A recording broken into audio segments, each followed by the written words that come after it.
Okay, so George Kittle from the San Francisco 49ers. Not the 49ers. Yeah. I don't think that's him. The subject is missed opportunity. Hi, guys. Love the reviews. I love what you guys do. I try to catch all that I can in my limited free time. I really enjoyed All Out and thought they made my boy Penta look as strong as he could possibly be in a match with that much chaos. So that I was happy about. My question is, do you think it was a wasted opportunity with how they just randomly threw a Santana Ortiz and a Rey Fenix injury angle without any build-up? And speaking of disappointments, how disappointing was the conclusion of the MJF Cole matchup? Should they have capitalized on their biggest pay-per-view while the angle was hot? Thanks, and that's from George. First of all, we talked about this last week with Santana Ortiz when we did the show review. Okay, yes, it was rushed, and meant you couldn't have made it mean less. Honestly, But bro, let's be honest. They announced the Wembley show, okay, and immediately there was a polarizing response. It was like, oh, this is going to, why are they doing this? But a lot of us were thinking like, hey, this could be a really big show. I think Tony was scared that they wouldn't sell a bunch of tickets. Okay, so they didn't really treat the show until a bunch of tickets started gotten sold, and they realized, wow, this is going to be a really big show.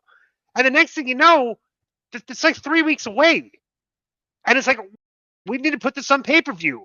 And we need to, like, build some angles. So, because it's literally right around the corner because, they announced this thing and the buzz kind of grew, but the booking towards the show didn't really merit like building towards a big show. And they just rushed a lot of stuff at the end to try to make it mean more. And that's I think what we got out of the show. It's just it was bigger than they thought it would be.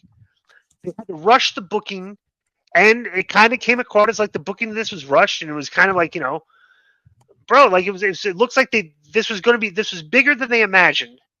And you had stories of like cars weren't there to pick up the talent like CM Punk. It's just there's a lot of negative press coming out of them running their first ever really huge big show, and the story coming out of it is kind of like it was kind of too big for them.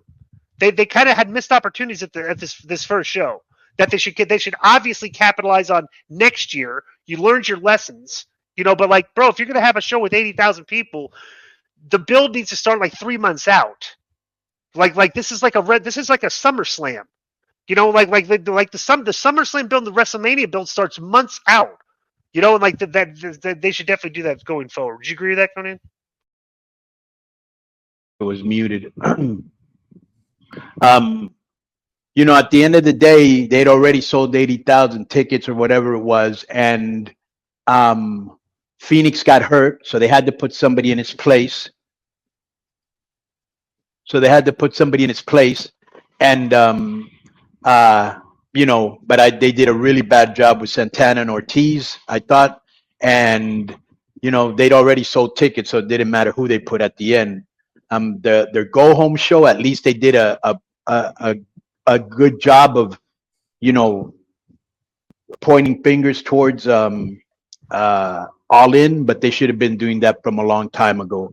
But they're still learning, bro. They're still in the learning process, and there's a lot of things that they have to tighten up.